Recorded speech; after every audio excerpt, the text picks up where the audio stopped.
The following is paid programming.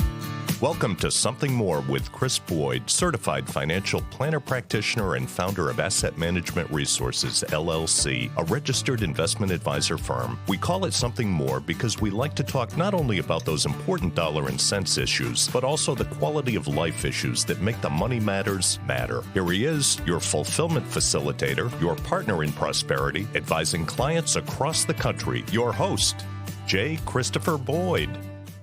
Thanks for being with us. Another episode of Something More with Chris Boyd here with Jeff Perry, both of us of Asset Management Resources. And Jeff, we've got to talk about some planning issues that we wanted people to think about. As you know, there's so many things to consider when one does their financial planning and tries to be prepared for all the variables. Two big ones we're going to talk about today. In this segment, I think. Do you want to start with Social Security, or do you want to talk about? I want to start with the one that most Americans don't want to talk about. And the one that when we bring it up in our client meetings, you either get a very straight, definitive, this is the number, or a look that like, I don't want to talk about this. And it is based on what inspired us to talk about this is an article on Yahoo Finance. And most Americans don't understand this key metric when planning for retirement. And I know our listeners are probably saying, what is he talking about? What's the key metric? Yeah. The key metric is, how long are you going to live, Chris? We don't come with an expiration date. And of course, that makes good. It's good. But it does make challenging how to plan. How do we plan for? I routinely have clients will say, "Oh, I'm not going to live that long," that kind of thing. We sure have. You and I have been in meetings when people will say, my mother died at this age, my grandmother died at this age, my aunt died at this age. Right. And there's no reason that I'm going to live longer than that. They don't expect any kind of, and it can be, today's terms can be kind of short, where they say, or someone I've had people in the office say, I've lived longer than anybody in my family ever lived before me, and they might reasons for that too. I mean, I think about the medical advancements in the last, if you're comparing yourself to parents, grandparents, and you're 60 years older or 50 years older, think about the medical advancements in the last 5 or 6 decades. Yeah, that's one huge one. Another one is, I think, lifestyle issues that sometimes people are more mindful of. Absolutely. Whether they smoke or whatever it might be, they're trying to, be a little more attentive to those kinds of where people work as well. Like, if your father worked in a coal mine, or your mother worked in a factory without any air circulation, and they were doing something, who knows? Yeah, there's those kinds of issues as well. We moved from more of a manufacturing kind of workforce to a service-oriented workforce, by and large. That's not exclusively, but there's more automation. There's all these kinds of considerations that factor in. Stuff is on the negative side, though, right? Aren't we more sedentary, right? Yeah, that's a fair point. So in any case, but to your point about medical advancements, biotech, pharmaceuticals, all these kinds of things, that the surgical capabilities, all of these things have changed. And so, we don't know. We don't know how long we're going to live. And I think as much as we might want to not overset our expectations, and oftentimes people say, I don't want to live that long. You know what I mean? You do get that too. You don't want to be a burden and not be able to live an enjoyable existence. So I think what we need to think about when doing planning is sort of give thought to the idea of plan for the worst, but hope for the best. Right. But what does that mean? When we think about our planning, we've got, what if I die too soon? Young kind of things where do we have the resources we need in place for the ones we leave behind? Well, that's one component. And then there's the other of, what if I live a really long time? And will my money last, right? Will my money last long enough? Will it create additional healthcare expenses because of that? We've got all these medical advancements, but then you can have circumstances where someone lives a really long life, but then, will they have cognition decline and other kinds of worries that could emerge? Or will they just need some help in the house to, for just cleaning or for driving or for, those Yeah. things that as you get older, you need some help with. And that has a cost to it too. Right. Yeah. Great point. So, so tell us about this article positioning this issue. It's a challenge, right? When one thinks about their planning, if let's put it this way, I have a greater chance of success if I move the goalpost closer, and if I'm working on a 75-yard field. Sure. Than I am if I'm working on a 100-yard field, right? And Right. for maybe that's not exact, but that's kind of the idea of like when I'm talking about ages, right? How am maybe not 100, but how big is my field going to be, right? I'm trying to make the football analogy here, but You're doing it. I get it. Yeah, if you're marching down the field, and absolutely, It's a lot easier to score on a shorter field, right? You call different plays, the field, all of that. Yeah. So we're touching on most of the things that the article is talking about. I think when you are thinking about these issues, you have to think about it, obviously depending on your age, but you have to think about if you retire at 65, and many people retire before that, but just that number, right? That you have a likelihood of living into your 80s, and if say you're a married couple, you have a likelihood of one of you living into your 90s. These numbers are not small. I mean, you have to plan as if this is going to happen, and while you're planning, this isn't an Excel sheet, this isn't a back of a napkin analysis, because you have to factor in increasing healthcare costs as you age. What's your strategy for that? What's your plan for that? You have to factor in, you mentioned, are you going to have a long-term care need? You have to factor in future capital expenses. If you're living 30 years, you're going to need a new roof. You're probably going to need a new furnace. Even if you're staying in the same house, you're going to have capital expenditures. You're going to have to buy a new car. This isn't even the fun stuff that you want to do. This is just stuff that you're going to have to do to be able to live in that same house. And you have to factor in inflation. So all these things and many more, the assistance of someone developing a 30-year plan of how you're going to spend your assets, what your income's going to be, how you're going to handle these large expenditures and potential what ifs that we call. It's really dynamic, and you should really get some help to make sure that you're doing it. Because if you don't, we talked in a previous episode, you may live a life of scarcity and fear because you don't know what your plan is. You don't have any confidence that you're not going to run out of money, and you live your entire retirement as if you may not run out of money, so I can't do this or I can't do that. Yeah, that's a great point. And similarly, can you imagine a less appealing option to the idea of running out of money? Late in life, where now you may have a Social Security check coming in, but you've become impoverished because you used up your other wealth. As an example, that sounds really unappealing, right? Right. Yes. Absolutely. So how do you safeguard against that? And there's a variety of ways to think about it, but the first one is to do some planning, right? Absolutely. I guess this is one of those, I talk about that, and I think that, it sounds kind of like fear mongering perhaps in one sense. And I guess that's, one of the reasons so many people opt for products with guarantees, opt for annuities with lifetime income. It's understandable that these kinds of scenarios are extremely unappealing, but I wouldn't say that's necessarily the right answer for everyone either.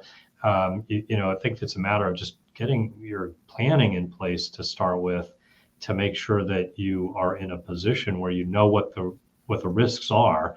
And sometimes that comes down to saying, numerous times, Jeff, I've run into scenarios where we do some projections, some forecasting of how does this play out, this scenario play out, and we see a graph that has assets in free fall, just a rapid decline in use of the assets, that they may not extend long enough to extend beyond someone's life. So that's empowering. It's not welcome, but it's empowering to say, okay, am I young enough to keep working? Do I need to spend less money? I've had conversations where we've said, have you thought about living in, the Carolinas, where the cost of living might be lower, or maybe downsizing too, right? Or have you thought about, we definitely have had that conversation. This house that you love, this 5-bedroom house that you love with 2 floors, right? Exactly. And heavy expense for energy, heating, and taxes and so forth, taxes, upkeep. When it comes to, just the grounds and the fall and the summer maintenance, and these have costs. And so, but that's not necessarily ideal and not what someone is striving for. But wouldn't you want to know? If you should want to know, and so we've had clients come in and say, I have a sense that this is going to be a problem. How should we address it? What are our best options? And so we sit down and kind of look at what's realistic. What can we, one of the things that, Jeff, you're particularly adept at is helping people examine their cash flows, and think about, where money's coming in and how much, and what's going out. And more often than not, people don't really know how much is going out, and which is not a problem. It's very common, but we're going to help you. Someone who can nicely, kindly, not challenge, but ask you questions about your spending, or what if this happens, and go through a process. And because being in denial or having false confidence, I have a plan and it's right, it's going to be good, isn't the answer. It's to get real objective advice and run mathematical formulas based upon, we call it Monte Carlo, 1,000 different simulations that could happen, and to review that plan. It's not just a one and done. As things change, as you age, as income changes, as expenses change, as you make life decisions, you move, you don't move, whatever they are, and to give you that reassurance that you're on the, that you're on the plan, you're fine, or you need to make some tweaks. And one of those decisions that you make as you're great segue. Thank you. As you're entering retirement is, should I take my Social Security as soon as I can get it? Age 62 generally, right? Because I'm going to start collecting and I could use the income, or I want the income, or should I defer? Should I delay until age 70, where my payment will be larger? But how am I, back, and it goes back to that issue of how long are you going to live, right? That's right. How long am I going to live? If you have health concerns, if you know that you have risks that will likely impede your longevity, how's that for a nice way to say that? It's a better way. That's a very realistic reason to say, I want to start taking those benefits sooner. Right. If you don't have that, if you take it at 62, you could have 30 years of Social Security benefits that you started at like a 30% discount or something, if you would have a full retirement age at 67. I actually have the data right here. So 2 different parts of the data is, one, the claiming age, and then your full retirement age. So if you retired at 62 with a full retirement age at 67, you are correct. It would be a 30% reduction. You would get 70% of what you would get if you retired at age 67 in this example. That's a big haircut. And every time the Social Security Administration announces, oh, it's inflation adjustments, you're going to get inflation adjustments, but on a 30% smaller on a number. lower base, right? You know what I mean? So the compounded impact of that over time is challenging. Now people say, well, yeah, but you had that money for how many years? It only, believe it or not, if you started at 70 in that scenario, as opposed to, 62, and that's the different. You said 70% is if you start at full retirement age. So right, if you wait till 70, you get what, 8% per year additional. So that's another 24% differential. A way that I think about it is at age 67, you would get your full retirement benefit. You'd get 100% of what your retirement benefit would be for Social Security. If you retired at 62, you get 70%. And if you retired at 70, you'd get 124% or 8% for each year. Yeah, so that's about a 50% difference from 62 to 70. It's 54%. You're right. So that's a big swing. And so if you start at those numbers at a larger number, it doesn't take long to catch up, right? I mean, there's 8 years between those numbers.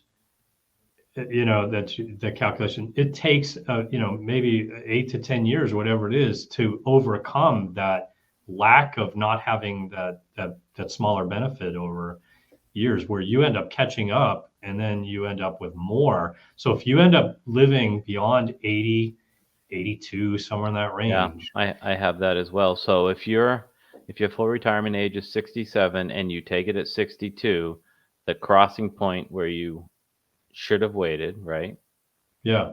Till age, we'll compare 62 to 70 just to keep it simple, minimum and maximum. The crossing point, if you went to 62, instead of, you will be in deficit starting at year 80 and 5 months. Okay, there you go, at age 80 and 5 months. So that a little longer than the 8 years, but you've caught up, and then every month you live longer, you're getting a better payday for having delayed in that scenario. Now, there are some, we've just came across an instance this week where we said, oh, that's interesting. That's a different scenario where there's lots of nuances to this. It's not always the same for everybody. Right. I had a conversation with someone who had a spouse who was the primary breadwinner and 15 years older. Well, in their case, they're better off starting right away, because in all likelihood, they're going to get the spouse's benefit when the spouse passes. And for a longer period of time, they'll benefit from using that.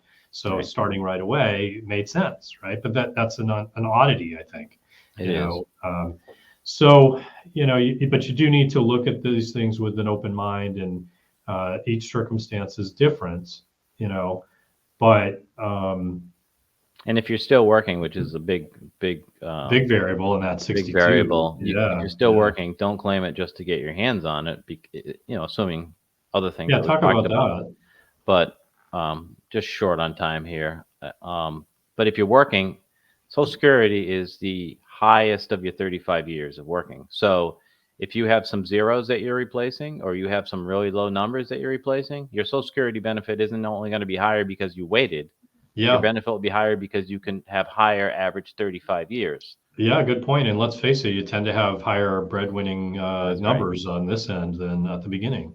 I thought you were going to say, as if you're starting to turn your Social Security on right away just because you want to take it right away, don't forget that in those years before you reach full retirement age, if you have income, once it exceeds a certain threshold, it's penalized in a sense. It's going to be taxed on it. It's taxed in a way that you will give a lot of that back, and you might not get the benefit of that, and you'll have discounted what you get thereafter. So lots to think about. Bottom line is, don't underassume how long you'll live, unless you have reason to. If you have a health concern, that's one thing. But if you don't, you probably should be making assumptions for the possibility of a long life, and then stress testing your plan in case you have a short life. So with that, Jeff, if anyone needs help, they can certainly reach out to us at AMR. Thanks for putting together a great show this week, Jeff. Sure, my pleasure. I enjoyed it. And for all of you listening, thanks for being with us. If you need any help, certainly reach out to us at AMR. And until next week, keep striving for something more. Thank you for listening to Something More with Chris Boyd. Call us for help, whether it's financial planning, portfolio management, insurance concerns, or those quality of life issues that make the money matters matter. Whatever's on your mind, visit us at amrfinancial.com or call us toll free at 866-771-8901 or send us your questions to radio@amrfinancial.com.